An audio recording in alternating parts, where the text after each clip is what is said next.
उसमें मछली लगाती हैं और अपने हाथ से अपने हस्बैंड के अपने मुंह के अपने शौहर के मुंह तक ले जाती हैं। जैसे ही वो लुकमा उनके मुंह तक जाता है, अभी उन्होंने मुंह खोला भी नहीं था, इतने में दरवाजे पर एक आवाज आती है, शैअन लिल्लाह। क्या घर के अंदर खाने की कोई चीज है जो अल्लाह के नाम पे मुझे मिल जाए? मेरे बच्चों ने 5 दिन से खाना नहीं खाया। यहां ईमान टटोलने की जरूरत है और यहां अमले स्वाले की जरूरत है। रोटी का लुकमा भी बीवी के हाथ में है, मुंह खुला हुआ है, यहीं से हाथ पकड़ लेते हैं अब्दुल्लाह इब्ने उमर अपनी बीवी का, ऐसे दस्तरखान पर रखो, आवाज पर कान लगाओ, शैअन लिल्लाह, अल्लाह के नाम पर मुझे भी कुछ मिल जाए। मेरी बीवी मेरे बच्चों ने भी कई दिनों से खाना नहीं खाया। अब्दुल्लाह इब्ने उमर फौरन वो दस्तरखान उठाते हैं, पराठे के साथ और मछली के साथ, और अपनी बीवी के हवाले करते हैं। मेरी बीवी, जिसके बीवी और बच्चे कई दिनों से भूखे हो, और ये आवाज सुन लेने के बाद ये मछली, ये पराठे का लुकमा मेरे हलक के नीचे चला जाए, कयामत के दिन में अपने अल्लाह को क्या मुंह दिखाऊंगा? ईमान का कौन सा हिस्सा मेरे पास रहेगा? जाओ उसको दे दो। हम लोगों की बीवी होती तो क्या कहती? इसी वक्त टपकने को था, थोड़ा सा और रुक जाता, अभी आने को था, क्या थोड़ा सा और सब्र नहीं हुआ? एक तो 3 दिन तक मछली नहीं मिली, तीसरे दिन मछली मिली तो बड़ी मेहनत से उसको पकाया, साफ किया, पकाया दस्तरखान पे, और जैसी खिलाने चली वैसे ही साफ अल्लाह के नाम पे मांगने वाला आ गया।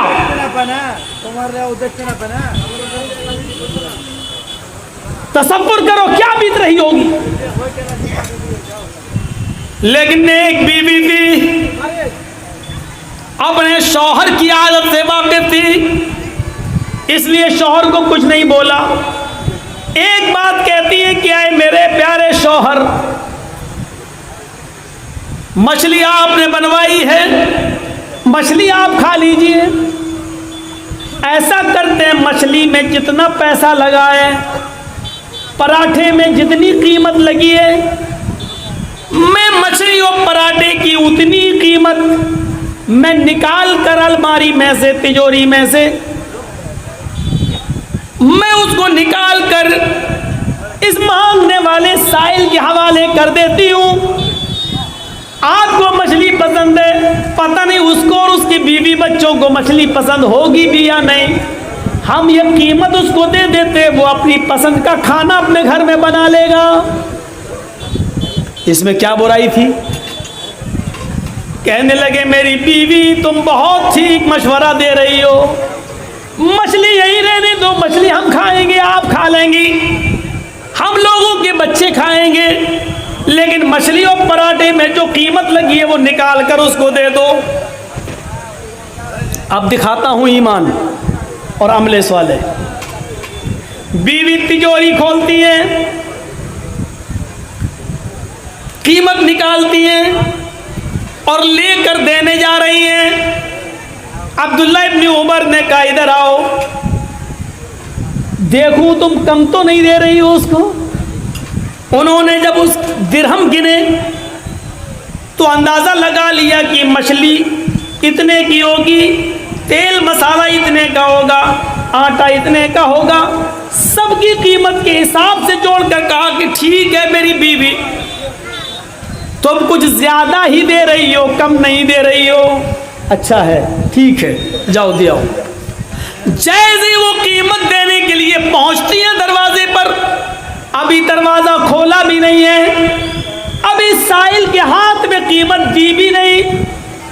इतने में अब्दुल्लाह इब्ने उमर फिर आवाज लगाते हैं, मेरी बीवी कीमत लेकर इधर आओ। हैं? अब क्या है, इधर आओ, आ गए, कीमत लाओ। क्या करेंगे आप? देखें, अभी तो देखा था, अरे लाओ ना, मैं तुम्हारा शौहर हूं, मांग रहा हूं, दो ना, दे दी। कीमत भी दस्तरखान पर रख दी, मछली उठाई, पराठा उठाया और उसमें कीमत भी रख दी दस्तरखान पर, और पूरा का पूरा उठा कर कहा, मेरी बीवी जाओ इस मांगने वाले को कीमत भी दे दो और मछली भी, पराठा भी। हम लोगों की बीवी होती, कहती सटिया गया ये आदमी, पागल हो गया, दिमाग खराब हो गया इसका।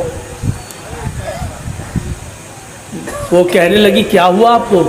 कब? पहले दे के आओ फिर बताता हूँ। अरे दे के आऊंगी तब क्या बताएंगे, अभी बताइए ना।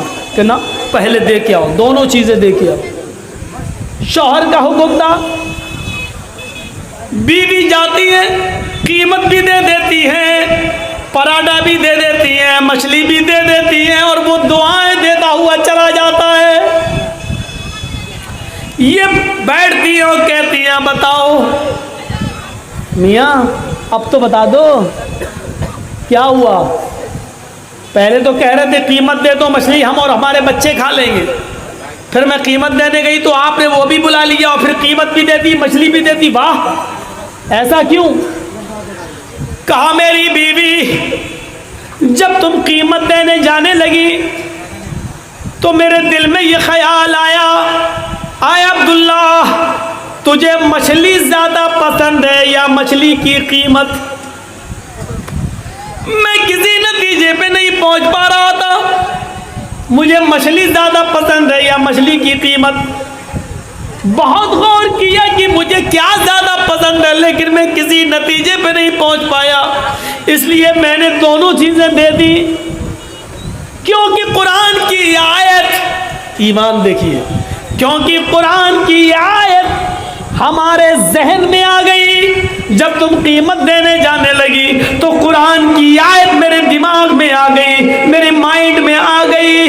लन तनालुल बिर्रा हत्ता तुनफिकू मिम्मा तुहिब्बून। तुम उस वक्त तक नेकी नहीं पा सकते हो, तुम्हें उस वक्त तक सवाब नहीं मिल सकता है जब तक तुम अल्लाह की राह में वो चीज खर्च न करो जो तुम्हें सबसे ज्यादा पसंद है, जो तुम्हें सबसे ज्यादा महबूब है। जब तक अपनी सबसे चहेती चीज को कुर्बान नहीं करोगे, अल्लाह की राह में नहीं दोगे, तुम्हें नेकी नहीं मिलेगी। मैं सोचने लगा अल्लाह में मछली दूं तब सवाब मिलेगा या कीमत दूं तब सवाब मिलेगा? अल्लाह मुझे कीमत ज्यादा पसंद है या मछली ज्यादा पसंद है? अल्लाह मुझे क्या पसंद है? लेकिन मैं किसी नतीजे पे नहीं पहुंच पाया कि मुझे कीमत पसंद है या मछली, इसलिए मैंने दोनों चीजें दे दी। आय अल्लाह मुझे नहीं मालूम कि मुझे मछली ज्यादा पसंद है या उसकी कीमत। आय अल्लाह तेरी नजर में जो बेहतर हो उसका सवाब तू मुझे दे दे। अल्लाह मेरे नाम या माल में सवाब लिख दे। अल्लाह मुझे नेकी से नवाज दे। अल्लाह मैंने साहिल को मछली भी दे दी, उसकी कीमत भी दे दी। मेरे प्यारे साथियों, ये था ईमान और ये था अमले साले जो दिल की गहराइयों से होता है। इल्लल्लज़ीना आमनू व अमिलुस्सालिहात, जिनके अंदर ईमान है और जिन्होंने ईमान के साथ साथ अमले साले किए, ये लोग कामयाब हैं और ये लोग नुकसान में नहीं है, ये लोग जन्नत में जाने वाले लोगों में से हैं।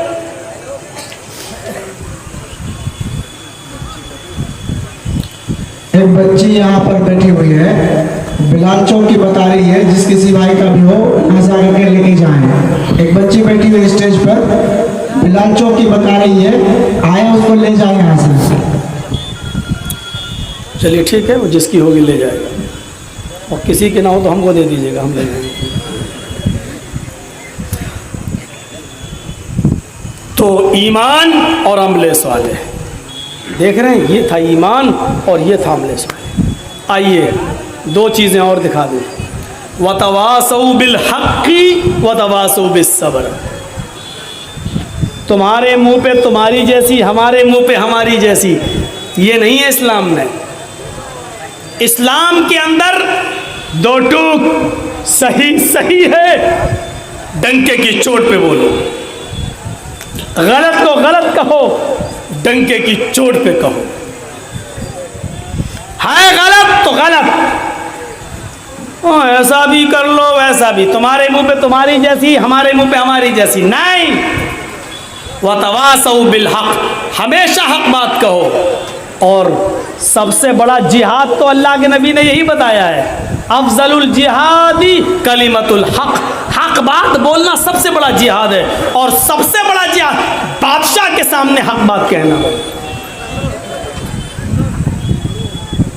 दुनिया में ऐसे बहुत से लोग गुजरे हैं, तवाफ कर रहे हैं। हजरत अब्दुल्ला इब्ने उमर, सालिम इब्ने अब्दुल्ला इब्ने उमर, हजरत अब्दुल्ला के बेटे, यानी उमर फारूक के बेटे अब्दुल्ला और अब्दुल्ला के बेटे सालिम। तो सालिम इब्ने अब्दुल्ला इब्ने उमर खाने काबा का तवाफ कर रहे हैं, उमर फारूक के पोते, और उनके जिस्म पर जो एहराम है उसमें जोड़ ही जोड़ लगे हुए हैं, पैबंद ही पैबंद लगे हुए हैं। और उस ज़माने का खलीफा, उस ज़माने का मक्के का गवर्नर, मक्के का जिम्मेदार हिशाम इब्ने अब्दुल मलिक, हिशाम इब्ने अब्दुल मलिक जब देखता है तो पूछता है लोगों से, ये कौन आदमी है जिसके पैबंद लगे हुए हैं? लोगों ने बताया ये हजरत उमर फारूक के पोते हैं, हजरत सालिम। इतना बड़ा अमीरुल मोमिनीन का पोता और इतना गरीब। तवाफ के दौरान हिशाम इब्ने अब्दुल मलिक ने अब्दुल्ला इब्ने सालिम इब्ने अब्दुल्ला से कहा, सालिम क्या तुम उमर फारूक के पोते हो? उन्होंने कहा जी। मुझे जानते हो? कहा नहीं। कहा मैं हिशाम इब्ने अब्दुल मलिक हूँ, इस इलाके का जिम्मेदार। मैं चाहता हूं कि मैं तुम्हारी कुछ मदद करूं, तुम्हारी हालत मुझे देख के तरस आ गया है। इतनी बड़ी जमीन का मालिक हजरत उमर, 22 लाख मुरब्बा मील पर हुकूमत करने वाली शख्सियत, और उसका पोता अब्दुल्ला, उसका पोता सालिम, यह हाल है कि उसको एक एहराम में भी 20-20, 22-22 जोड़ लगे हुए हैं, पहनने के लिए एहराम भी नहीं। तुम जल्दी से तवाफ करो, जल्दी से नमाज पढ़ो और मेरे साथ चलो, मैं तुम्हें कुछ देता हूं बैतुल माल से। हजरत सालिम इब्ने अब्दुल्ला मुस्कुराते हैं और मुस्कुरा कर कहते हैं, नी ला अस्तही मिनल्लाहि अन असला फी बैतिही गैरा।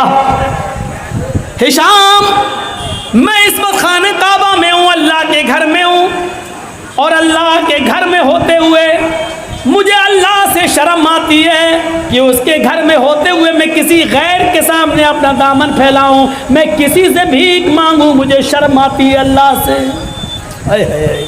क्या जवाब दिया? मुझे शर्म आती है, अल्लाह के घर में हूँ, अल्लाह से शर्म आती है कि उसके घर में होते हुए किसी गैर से मांगूं? नहीं। हिशाम की बड़ी, अब नीतीश हमसे अगर कह दें कि जर्जीत साहब बोलो मांगो, क्या मांगते हो? मैं पूरे बिहार का मालिक हूँ, बोलो क्या चाहते हो? तो हम तो ऐसी ऐसी चीज़ें मांग लेंगे कि भाई उसके पास से क्या जा रहा है, दे देगा। गौर करो सालिम इब्ने अब्दुल्ला ने क्या कहा, अल्लाह के घर में अल्लाह से शर्म आती है कि उसके घर में होते हुए किसी गैर से मांगो। तो कितनी बड़ी इंसल्ट हो गई। खाने काबा का तवाफ पूरा हो गया, हज़रत सालिम ने 2 रकात नफिल नमाज भी पढ़ी मकाम इब्राहिम पर।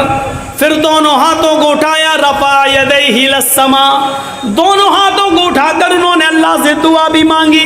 हिशाम देख रहा है कि सालिम इब्ने अब्दुल्ला दुआ मांग रहे हैं।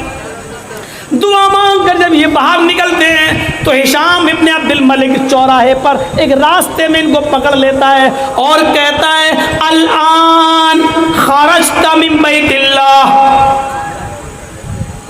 फस्अल। आए सालिम, ये तो अल्लाह का घर नहीं है, अल्लाह के घर में शर्म आ रही थी किसी गैर के सामने दामन फैलाने में। ये तो अल्लाह का घर नहीं है, तो बाजार है, और मैंने तुम्हें सड़क पर पकड़ा है। चलो मेरे साथ, तुम क्या मांगते हो, तुम्हें किस चीज़ की ज़रूरत है? आओ मैं तुम्हारी ज़रूरत पूरी कर दूं, तुम उमर फारूक के पोते हो।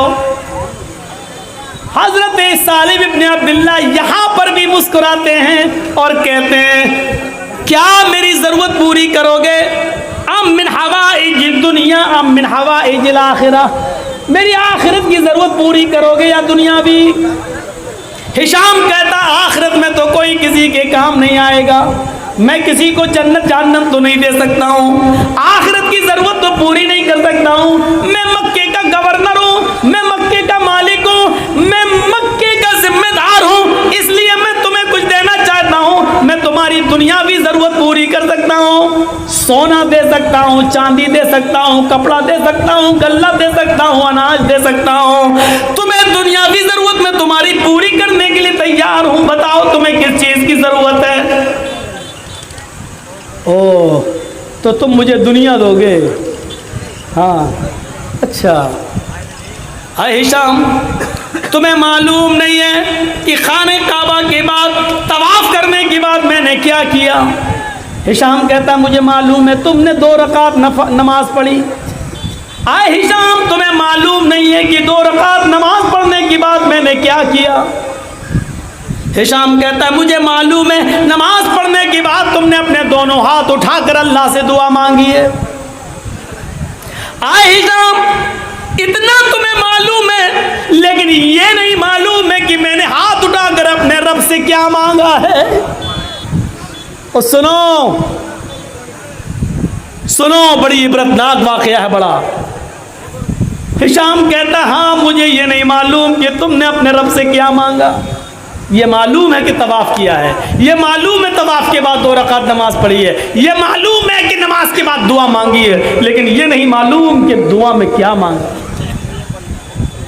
हाय हिशाम, मैं ये बताना भी नहीं चाहता कि मैंने अपने रब से क्या मांगा, ये मैं जानता हूं और मेरा रब जानता है, लेकिन इतना बता देता हूं, तुम मुझसे बार बार कह रहे हो कि मुझसे सोना मांगो, चांदी मांगो, कपड़ा मांगो, अनाज मांगो, गल्ला मांगो, दुनिया मांगो, तुम मुझसे बार बार कह रहे हो कि मुझसे ये मांगो।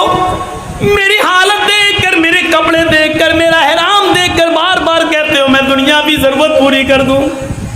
आए हिशाम, मैंने अपने रब से क्या मांगा ये तो मैं तुझे नहीं बताऊंगा, लेकिन तू बार बार दुनिया मांगने का सवाल कर रहा है, तो मैं इतना बता दूं कि जब मैंने अपने रब के सामने हाथ फैलाए और दोनों हाथ फैलाकर जब अपने रब से दुआ मांग रहा था, तो मां साइल तो दुनिया मयम लिखुहा फकैफा सलुहा मन ला यमलिकुहा। तो जब मैं अपने हाथ फैलाकर अल्लाह से दुआ मांग रहा था, तो दुनिया तो मैंने उससे भी नहीं मांगी। माँ साल तो दुनिया मयम लिखुहा, सोना तो मैंने उससे भी नहीं मांगा, चांदी तो मैंने उससे भी नहीं मांगी, दौलत तो मैंने उससे भी नहीं मांगी, गल्ला और अनाज तो मैंने उससे भी नहीं मांगा।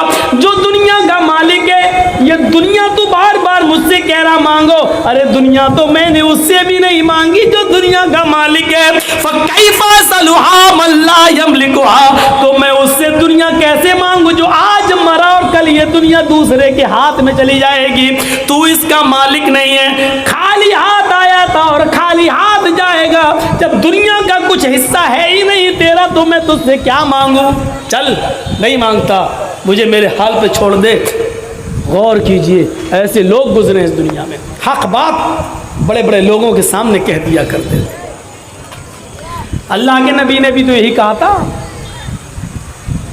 ये काफिर सूरज उखाड़ के लाए मेरे दाहिने हाथ पे ला के रख दें, चांद तोड़ कर लाए और बाएं हाथ पे ला के रख दें, ऐसा कर नहीं सकते, लेकिन ऐसा कर भी डाले, दाएं और बाएं हाथ पे लाकर रख दे, ये तो मुमकिन है। लेकिन मैं हक कहने से रुक जाऊं और दावत हक से चूक जाऊं या छोड़ बैठूं, ये मुमकिन नहीं है। आए मेरे चाचा ने बुलाया था ना अबू तालिब ने, बेटे ये तुम्हें मार डालेंगे, कत्ल कर देंगे, छोड़ दो इनको, इनके हाल पर तुम दावत और तबलीग मत करो। तो क्या कहा था चचा जान, आप प्रेशर बना रहे मेरे ऊपर, मेरे बेटे मेरे ऊपर इतना बोझ मत डालो कि मैं बर्दाश्त न कर सकूं। तुम्हें कोई छेड़ेगा मारेगा तो सबसे पहले तुम्हारा ये चचा अबू तालिब गिरेगा, गिरेगा उसको तकलीफ होगी, मेरे ऊपर इतना बोझ मत डालो कि मैं बर्दाश्त न कर सकूं। तो क्या कहा चाचा जान, अगर आज आप अपना हाथ मेरे सर से उठा रहे तो उठा लीजिए। मेरे हाथ, मेरे सर पर अल्लाह का हाथ है, उसकी मदद है मेरे ऊपर, मेरे साथ। अरे चाचा, अगर ये काफिरीन मक्का सूरज लाए 9 करोड़ 30 लाख मील की बुलंदी पर, लेकिन ये ले आए चांद 2,40,000 मील की ऊंचाई पर, ये ले आए दाएं और बाएं हाथ पर लाकर रख दें, ये तो करना इनके लिए मुमकिन है, लेकिन मैं बाज आ जाऊं ये मुमकिन नहीं है। यानी अल्फाज दीगर, सुई के सुराख से ऊंट दाखिल नहीं हो सकता, लेकिन अगर ऊंट दाखिल हो जाए ये तो मुमकिन है, ये तो हो सकता है, लेकिन मैं अल्लाह की दावत छोड़ दूं और दीन हक से बाज आ जाऊं ये मुमकिन नहीं है। मैं नहीं छोड़ सकता, मैं ऐसा नहीं कर सकता।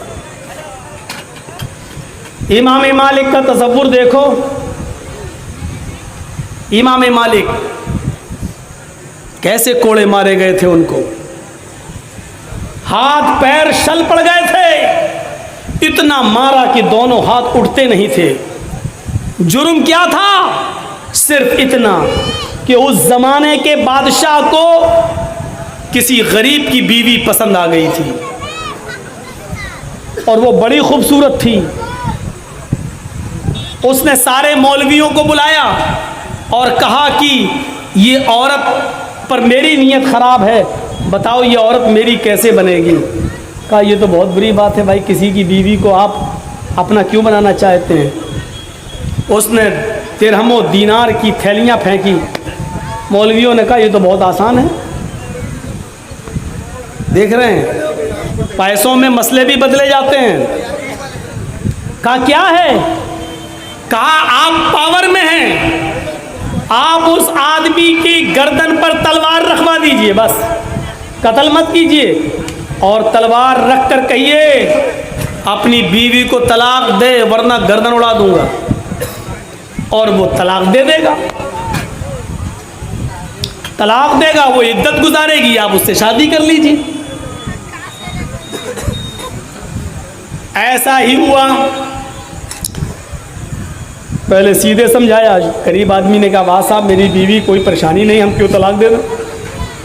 फिर ज़बरदस्ती की गई और मजबूर किया गया, तलवार की नोक पर उससे तलाक ली गई। बीवी कहती है मेरे प्यारे शौहर, मैं हमेशा से दिल से आपकी थी और आप ही की रहूंगी, लेकिन आपकी गर्दन उड़ा दी जाए मुझे ये भी गवारा नहीं है। आप मजबूरी में मुझे तलाक दे दीजिए, मैं इद्दत गुजारूंगी और बादशाह अगर शादी करना चाह रहा है तो मैं कर लूंगी, लेकिन मैं दिल से कभी उसकी नहीं हूं। लेकिन आप अगर कत्ल कर दिए गए तो मेरा कौन रहेगा। उसने न चाहते हुए भी अपनी बीवी को तलाक दे दी मौत के डर से।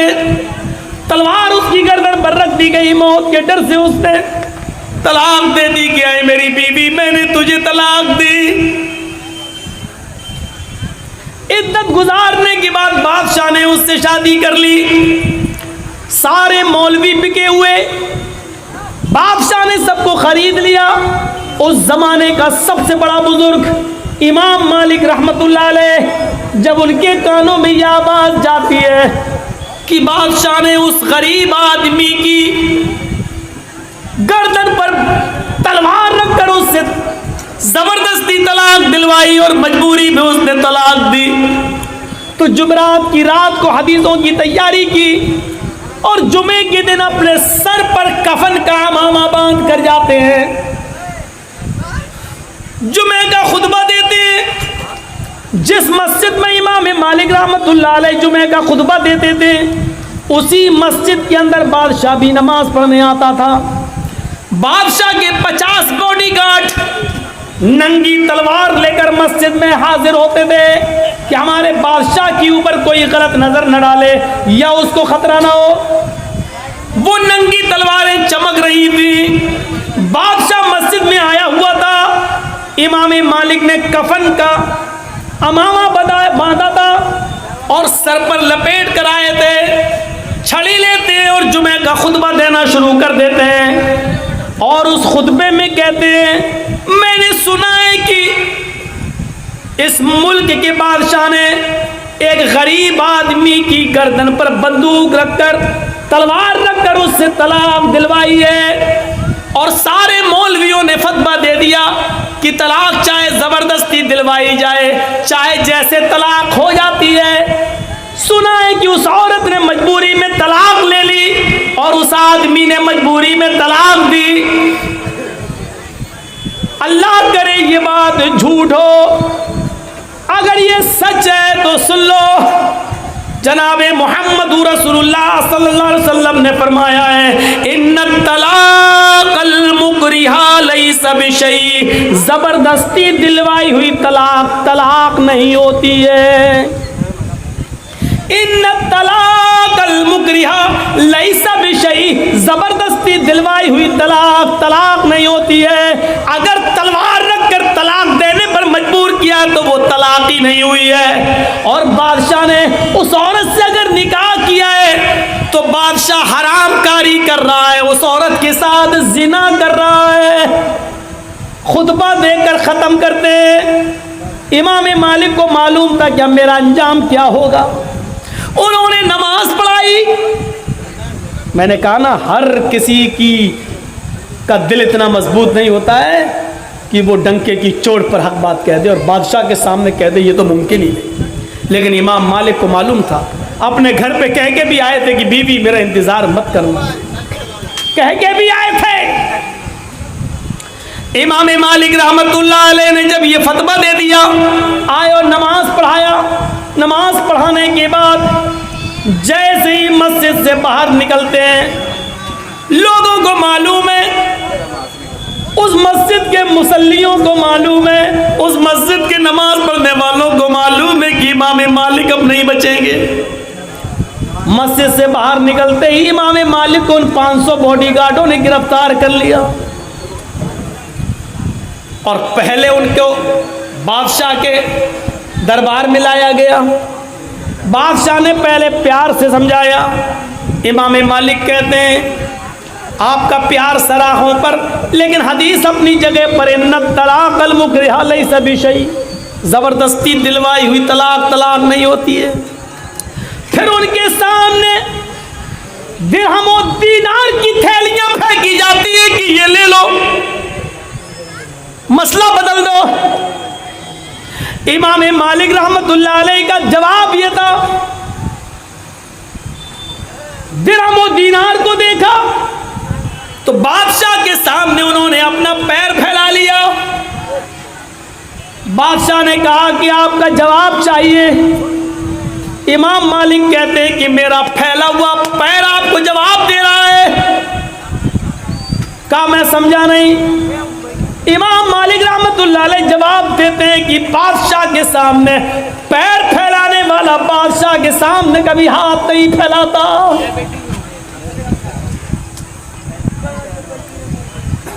तुम्हारे तो वोट 1-1 रुपए में बिक जाते हैं, तुम्हारा तो ईमान 1-1 रुपए में बिक जाता है।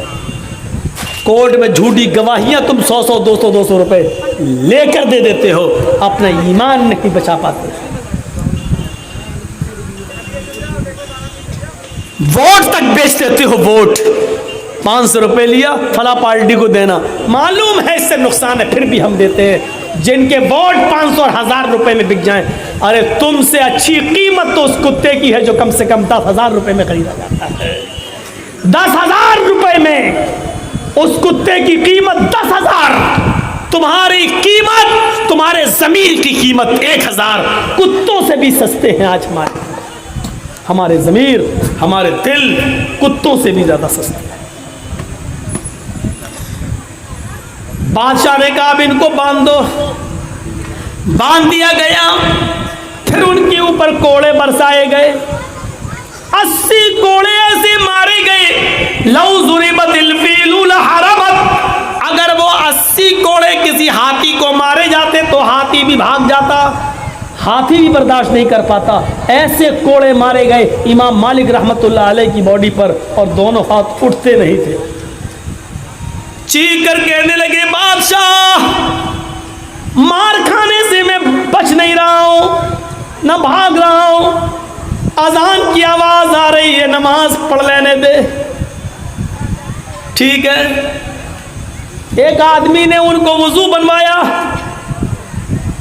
नमाज पढ़ने के लिए खड़े होते हैं उसी बादशाह के दरबार में, लेकिन हाथ उठने के लायक नहीं है।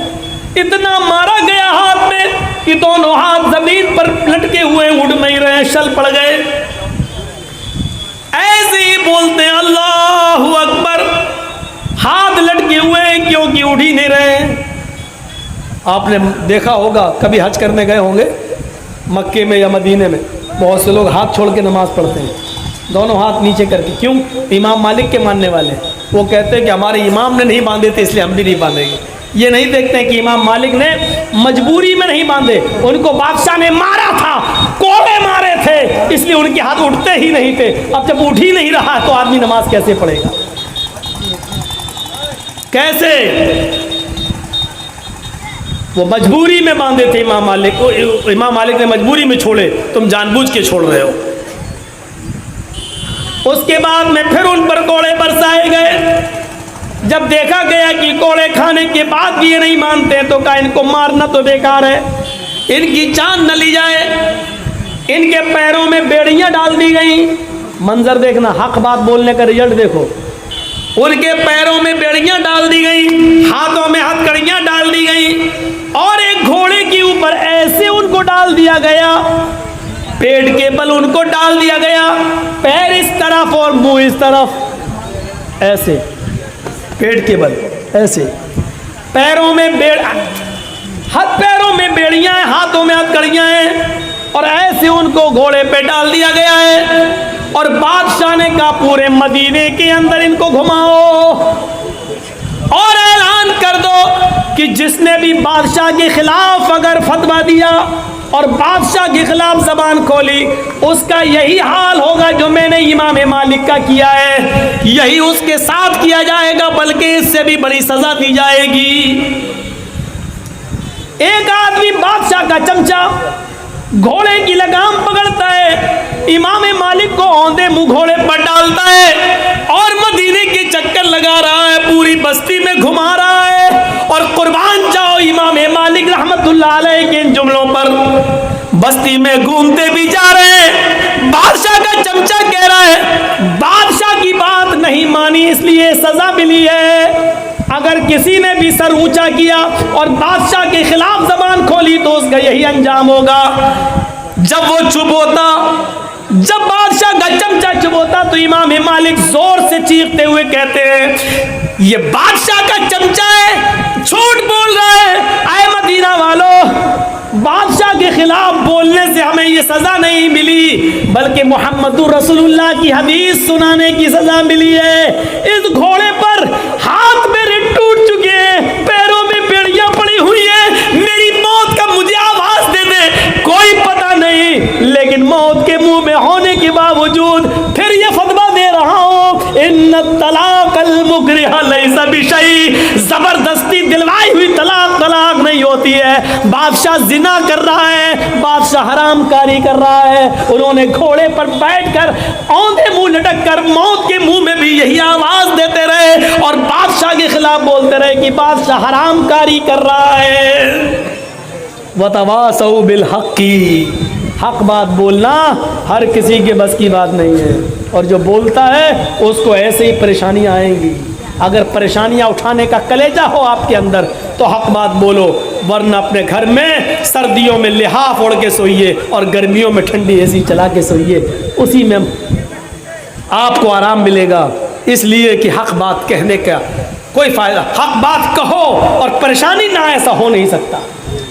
और आप तकरीरें कर रहे हैं, जलसे कर रहे हैं और परेशानियां नहीं आ रही हैं, तो इसका मतलब यह है कि आपकी दावत हक नहीं है, आप सच नहीं बोल रहे हैं, आपकी दावत में कहीं कमजोरी है।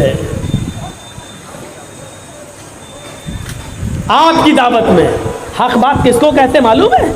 अल्लाह के रसूल ने जब कोहे सफा पे चढ़ के कहा था, आए पहाड़ के इर्द गिर्द जमा होने वालों, इस पहाड़ के पीछे, अगर मैं ये कहूं कि इस पहाड़ के पीछे एक लश्कर छिपा हुआ है जो बहुत जल्दी तुम पर हमला करने वाला है, तो तुम मेरी बात को मानोगे या नहीं मानोगे? तो लोगों ने क्या कहा था? कालू मा जर्रबना अलैका इल्ला सिद्का, अरे अल्लाह के रसूल, हम आपकी बात को मानेंगे, हर हाल में मानेंगे। आपने कहा क्यों मानोगे मेरी बात? कहा इसलिए मानेंगे क्योंकि हमने आपकी 40 साल की जिंदगी देखी है, आप जिंदगी में कभी झूठ नहीं बोले हैं, इसलिए हम आपकी बात मानेंगे। जब आपने ये कहलवा दिया कि जिंदगी में आप कभी झूठ नहीं बोले, तो मुझे सच्चा मानते हो? हाँ मानते। तो ये भी सच है कि मैं अल्लाह का रसूल बनाकर भेजा गया हूँ। क़ूलू ला इलाहा इल्लल्लाह, तुम एक अल्लाह की इबादत करने वाले बन जाओ, ला इलाहा इल्लल्लाह कह दो, कामयाब हो जाओगे। तो जानते हो, जैसी आपने हक बात कही, ला इलाहा इल्लल्लाह कह दो, तो सबसे पहले दुश्मनी किसने की? सबसे पहले कौन उठा उसी मजमे में? जो नीचे खड़ा था, आपका चचा अबू लहब खड़ा होता है और क्या कहता? तब्बल्लका या मोहम्मद अलिहाजा जमाअतना, आए मोहम्मद तू बर्बाद हो जा, आए मोहम्मद तू मिट जा। क्या इसीलिए जमा किया था? हम तेरी बात मान लें, एक अल्लाह के को माबूद मान लें और 360 बुतों को छोड़ दें, वत्सवा यगूस यऊक नफ्स को छोड़ दें, तू बर्बाद हो जा, तू मिट जा। सबसे पहले मुखालिफत किसने की? चचा ने। पता चला कि हक बात जब आप पेश करोगे तो सबसे पहले आपके रिश्तेदार आपसे नाराज होंगे, आपके माँ बाप आपसे नाराज होंगे, आपके रिश्तेदार आपको आपके घर से निकालेंगे। अगर इसके लिए आप तैयार हो तो हक बात पेश करो, तौहीद की दावत दो। और अगर आप चाहो राजी रहे रहमान भी और खुश रहे शैतान भी, तो माफ़ कीजिएगा, ये बहुत आसान काम है। अब्बा भी खुश रहें और अम्मा भी खुश रहें और पड़ोसी भी खुश रहे। इसलिए ऐसी बात आजकल जलसे हमारे जहाँ भी हो रहे हैं, अक्सर जगहों पर कह दिया जाता, मौलाना साहब हमने अपनी लड़कियाँ दूसरों को दी हैं, हमारी बेटियाँ दूसरों में गई हैं। मौलाना साहब ऐसी बातें मत कहना, ऐसी तकरीर मत करना कि किसी को तकलीफ़ हो। मौलाना जर्जीस गया था तेरे घर पे कहने के लिए कि तू अपनी लड़की उनको दे। गलती तू करे, सजा मौलवी जर्जीस भुगते हैं? तूने अपनी लड़की किसी कब्र के चूमने चाटने वाले कब्र पुज्जे को दे दी, तो इसमें मेरा क्या कसूर?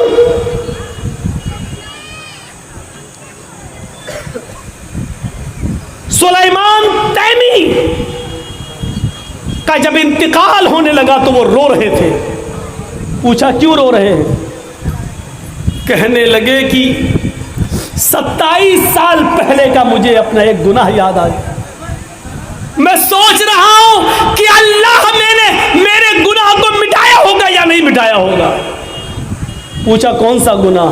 का बहुत बड़ा गुनाह। और बड़ा गुनाह क्या? अभी मैं बताता हूं आपका। वो ये गुनाह सुलेमान तैमी 27 साल से तौबा कर रहे हैं अपने गुनाह की, और 27 साल के बाद जब उनके इंतकाल का वक्त करीब आया तो रो रहे हैं। पूछा क्यों रो रहे हो? कहा 27 साल पहले गुनाह याद आ गया, उसी को याद करता हूं तो रोता हूं, पता नहीं अल्लाह ने मुझे माफ किया होगा या नहीं किया। कहा गुनाह क्या है? कहा बहुत बड़ा गुनाह है। बताओ तो। मत पूछो, अरे बताओ तो गुनाह क्या है? क्या हुआ? का 27 साल पहले मैंने एक बिदअती से सलाम कर लिया था। अल्लाह के नबी ने फरमाया कि तुम में कोई बिदअती को सलाम न करे। मन आवा मुहदिसन फअलैहि लानतुल्लाह, जिसने किसी बिदअती को अपने घर में ठहराया उस पर अल्लाह की लानत हो। जिसने बिदअती को अपने घर में पनाह दी अल्लाह की उस पर लानत हो। मैंने बिदअती से सलाम कर लिया था, पता नहीं अल्लाह ने हमारा गुनाह माफ किया हो। तुम तो अपनी लड़कियां और अपनी बेटियां बिदअतियों में दे रहे हो। तुम तो अपनी बेटियों का निकाह बिदअतियों के साथ कर रहे हो। कब्रों की मिट्टी चाटने वाले और शिर्क करने वालों के साथ कर रहे हो। तुम्हारा ये गुनाह अल्लाह माफ करेगा या नहीं करेगा? आ गया मौलवी फसाद कराने। नहीं, तुम अपनी बेटियों का निकाह दूसरी जगह कर रहे हो। फसाद तुमने बर्पा की है। तुम अपने आप को अहले हदीस का टाइटल लगाना छोड़ो। तुम अहले हदीस कहलाने के लायक नहीं हो। अहले हदीस का टाइटल इतनी आसानी से हर किसी को नहीं लगाने देंगे हम। ये किसी के बाप की जागीर नहीं है, जो चाहे लगा दे। अपने साथ कौन? अहले हदीस, अहले हदीस, अहले हदीस। अहले हदीस वो होता है है कि इमाम शाफई ने फरमाया था कि जब मैं किसी अहले हदीस को देखता हूं तो ऐसा लगता है जैसे मैं किसी सहाबी को देख रहा हूं। यह अहले हदीस का अमल था कि इमाम शाफई फरमाते हैं कि जब मैं किसी अहले हदीस को देखता हूं, पढ़िए किताब उलूम इमाम शाफई की, इमाम शाफई ने कहा जब मैं किसी अहले हदीस को देखता हूं तो लगता है किसी सहाबी को देखता हूं। अहले हदीस का अमल सहाबी के अमल से मिलता जुलता था। गलती आप करो, सजा मौलवी जर्जीस ठोकते। हक बात डंके की चोट पर कही जाएगी। वतवासौ बिस्सब्र, आखिरी चीज रह गई है सब्र। सब्र भी करना पड़ेगा। हक बात कहोगे तो मारें मिलेंगी, पत्थर पड़ेंगे, अंडे फेंके जाएंगे, टमाटरों की बारिश होगी, जेल की सलाखों के पीछे जाना पड़ेगा। और किसने हक बात कहकर परेशानियां बर्दाश्त नहीं की? हजरत बिलाल को तपती रेत पर लिटाया गया। क्यों? आग के अंगारों पे लिटाया गया और उस वक्त तक लिटाया गया और भारी पत्थर उनके सीने पे रख दिया गया जब तक आग के अंगारे बुझकर कोयला नहीं हो गए। क्यों?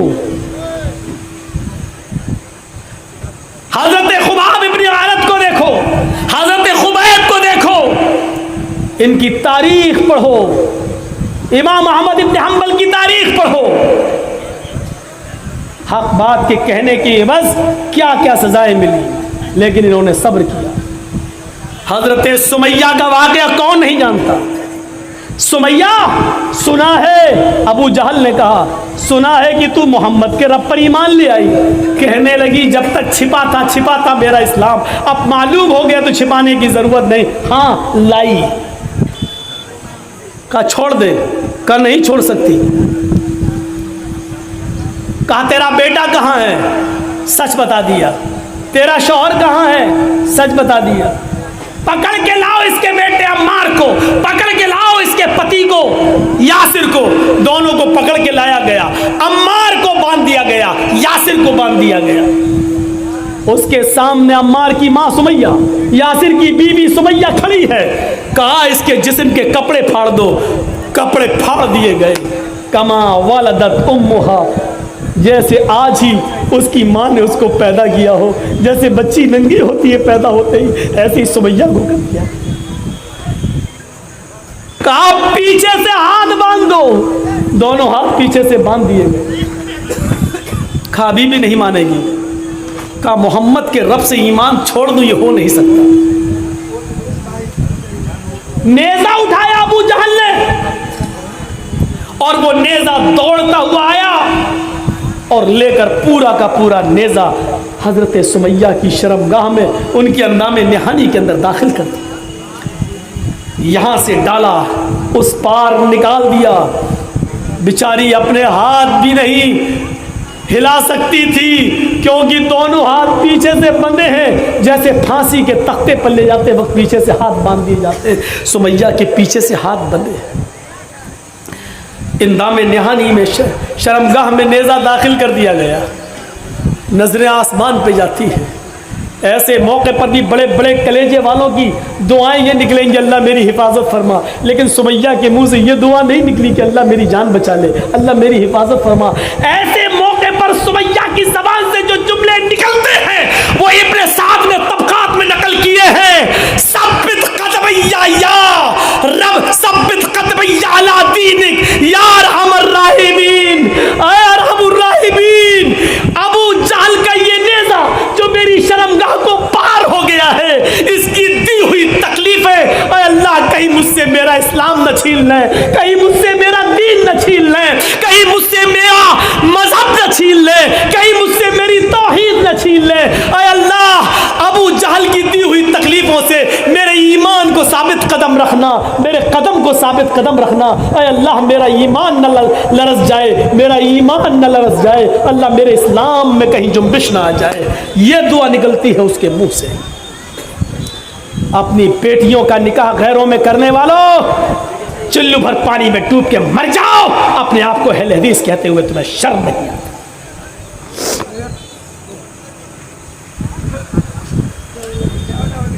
जब तुम्हारी बेटी उनके घर में मरेगी ना, मौत तो सबको आएगी, तो उनका इमाम जब नमाज जनाजा पढ़ाएगा तो जानते हो, अल्लाहु अकबर, सुभानक अल्लाहुम्मा बिहम्दिका व तबारक अस्मुका व तआला जद्दुका व ला इलाहा गैरुक, अल्लाहु अकबर, अल्लाहुम्मा सल्लि अला मोहम्मद, अल्लाहुम्मा बारिक अला मोहम्मद, अल्लाहु अकबर, अल्लाहुम्मा फिर लहयना व मय्यतना व गायबना व शाहिद, अल्लाहु अकबर, अस्सलामु अलैकुम व रहमतुल्लाह, अस्सलामु अलैकुम व रहमतुल्लाह। हो गई नमाज जनाजा। सूरह फातिहा नहीं पढ़ी जाएगी, न इमाम पढ़ेगा न मुक्तदी पढ़ेंगे। और हमारा ईमान है, हमारा अकीदा है, सूरह फातिहा के बगैर कोई नमाज नहीं है। गोया कि हमारी बेटी को बगैर नमाज जनाजा पढ़े दफन कर दिया जाए। कभी सोचा है ठंडे दिमाग से कि आपकी बेटी मरे और बगैर जनाजे की नमाज के दफन कर दी जाए, कैसा लगेगा? शर्म मगर हमें नहीं आती। प्रॉपर्टी वाला था, जायदाद वाला था, जमीन अच्छी थी, नौकरी थी, सर्विस वाला था, बैंक बैलेंस अच्छा था, इसलिए कर दिया। दुनिया तो तुम्हें मिल गई लेकिन आखिरत नसीब नहीं, आखिरत नसीब नहीं। सुमैया की शर्मगाह में नेजा दाखिल कर दिया गया। चीती है या सब्बित कदमैया अला दीनिक या रहमर राहिमीन, आय अरहमुर राहिमीन, आय रहम करने वाले मेरी हालत पर रहम फरमा, आय मेरे रब मेरे कदम को अपने दीन के ऊपर साबित रखना। अबू जहल ने कहा, इसके बावजूद नहीं मानी, कहा 2 ऊँट मंगाओ। तबकात के अल्फाज, एक ऊँट का चेहरा पूरब की तरफ कर दिया, एक ऊँट का चेहरा पश्चिम की तरफ कर दिया। इस पैर को सुमैया के इस ऊँट से बांधा, इस पैर को इस ऊँट से बांधा। कहा, सुमैया हाथ तो तेरे बंधे हैं, पैर तेरे दोनों ऊँट से बांध दिए गए हैं।